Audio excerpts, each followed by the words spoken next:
ஸ்ரீ கர்க சம்ஹிதை கோவர்த்தன காண்டத்தின் 2ஆம் அத்தியாயம் கோபாலன் கிரிராஜனை வழிபடும் திருவிழா.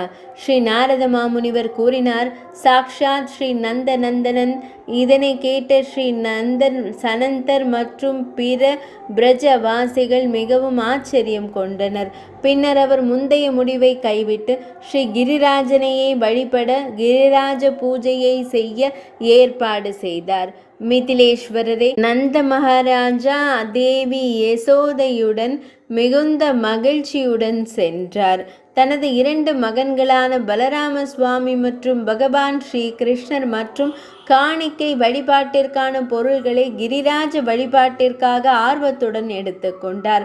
கர்க முனிவர் அவருடன் இருந்தார். அவர்கள் பல வண்ணங்களில் வரையப்பட்ட தங்க சங்கிலிகளை அணிந்த மிக உயரமான குதிரையின் மீது தனது மனைவியுடன் அமர்ந்து பசுக்களுடன் கோவர்த்தன மலைக்கு சென்றனர்.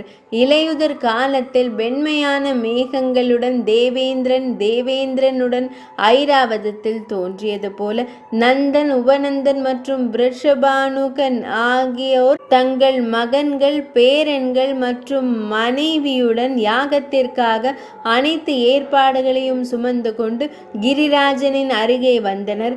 ஆயிரக்கணக்கான குழந்தை சூரியர்களின் பிரகாசத்தால் ஒளி பிரகாசித்தது.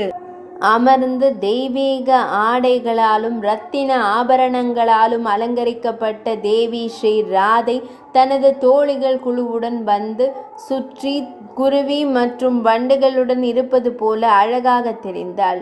அரசனே, தேவி ஸ்ரீ ராதையின் இருபுறமும் பல்வேறு அலங்காரங்களால் அலங்கரிக்கப்பட்டு லட்சக்கணக்கான காம கிளத்திகளால் மூடப்பட்ட சந்திர முகம் கொண்ட 2 காம கிளத்திகளால் தேவியர் லலிதா மற்றும் விசாகா தங்கள் 4 சான்வர்களை அழகாக அசைத்து கொண்டிருந்தனர். நரேஸ்வரரே, இதேபோல் ராமர், பிர்ஜா, மாதவி, மாயா, யமுனா மற்றும் கங்கை ஆகியோரின் மத்தியில் 32 சகிகள், 8 சகிகள், 16 சகிகள் மற்றும் எண்ணற்ற சகிகள் அங்கு வந்தனர். அனைத்துமே தோழியர். அவர்கள் அங்கு வந்தனர். மிதிலை, கோசலம் மற்றும் அயோத்தியில் வசிப்பவர்கள் ஸ்ருதி வடிவில், ரிஷிகள் வடிவில், யக்ஞே சீதையின் வடிவில் மற்றும் காட்டில் வசிப்பவர்கள் கோபியர்களின் சமூகமும் அங்கு தோன்றியது. பகவான் ஸ்ரீ ராமரை போலவே வைகுந்தத்தில் வசிக்கும் தெய்வங்கள், வைகுந்தத்திற்கு மேலே உள்ள உலகங்களில் வாழும் தெய்வீக பெண்கள், மிகவும் பிரகாசமான ஸ்வேத துவீபத்தில் வசிப்பவர்கள் மற்றும் துவா மற்றும் லோகசல் போன்ற உலகங்களிலும் வாழும் தெய்வம் போன்ற கோபிகை பெண்களின் குழுவும் அங்கு வந்தனர்.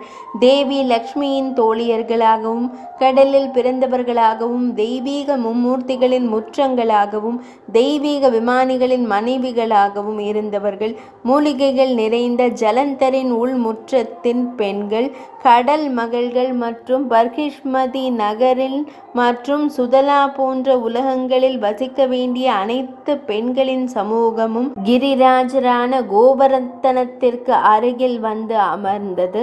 அதேபோல் அப்சர பெண்கள் மற்றும் நாக மகள்கள் மற்றும் பிரஜவாசிகளின் அனைவரும் கிரிராஜ கோவர்த்தன ஆடைகள் மற்றும் ஆபரணங்களால் அலங்கரிக்கப்பட்டு கரங்களின் வழிபாட்டு பொருள்கள் மற்றும் விளக்குகளுடன் வந்தனர்.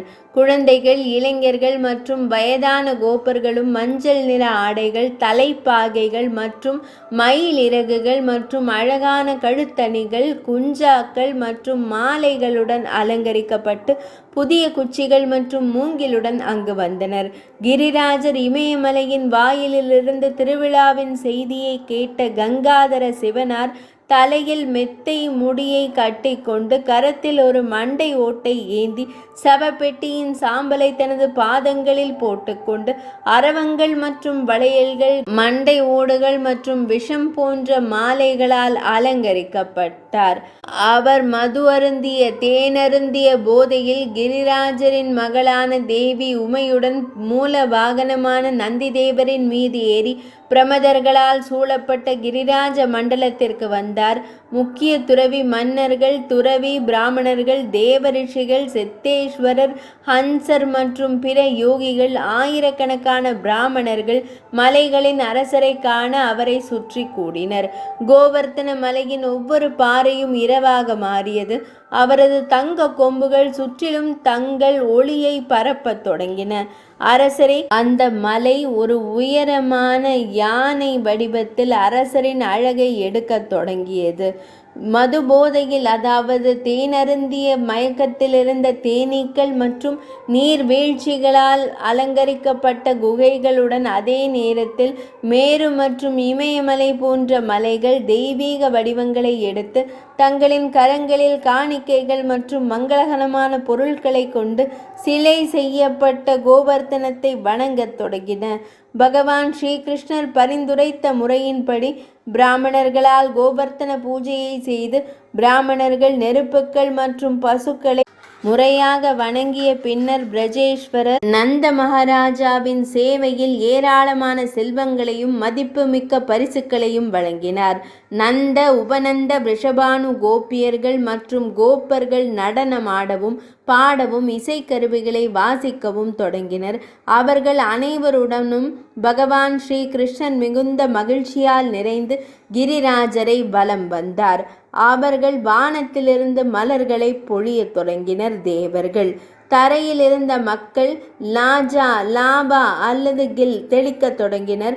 அந்த யாகத்தில் கிரீந்திரர்களின் பேரரசர் கோவர்த்தனன் மக்களால் சூழப்பட்டு ஒரு மகாராஜரை போல தன்னை அலங்கரிக்க தொடங்கினார். பகவான் ஸ்ரீ கிருஷ்ணரும் பிரஜையில் உள்ள கோவர்த்தனத்தின் நடுவிலிருந்து மற்றொரு பெரிய வடிவத்தில் வெளியே வந்து, நான் கிரிராஜ கோவர்த்தனன் என்று கூறி அங்குள்ள அனைத்து உணவுகளையும் வழங்கத் தொடங்கினார்.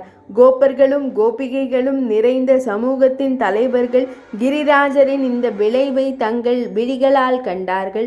மேலும் கிரிராஜர் வரம் கொடுக்க தயாராக இருப்பதைக் கண்டு அனைவரும் ஆச்சரியம் கொண்டனர். அனைவரும் முன்னெப்போதும் இல்லாத மகிழ்ச்சியால் நிறைந்தனர். அந்த நேரத்தில் மாடு மேய்ப்பவர்கள், இறைவா, இன்று நீங்கள் கிரிராஜரின் தெய்வம் என்பதை நாங்கள் அறிந்தோம். நந்தரின் மகனே, தங்களை காணும் வாய்ப்பை எங்களுக்கு வழங்கியுள்ளார். உங்கள் அருளால் எங்கள் கால்நடைகளும் உறவினர்களும் தினமும் ஆசீர்வதிக்கப்படுகிறார்கள் என்றனர். இந்த மேற்பரப்பின் வளர்ச்சியை பெறுங்கள், அப்படியே நடக்கும்.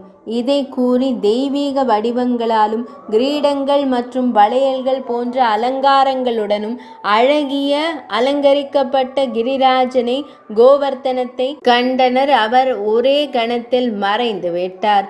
பின்னர் நந்த, உபநந்த, ரிஷபானு, பலராமர், பப்ரி, பானுராஜ, கச்சந்திர, ஸ்ரீ நந்தராஜ, ஸ்ரீஹரி மற்றும் அனைத்து கோப்பர்களும் கோபியர்களும் தங்கள் பசுக்களுடன் அங்கிருந்து புறப்பட்டனர்.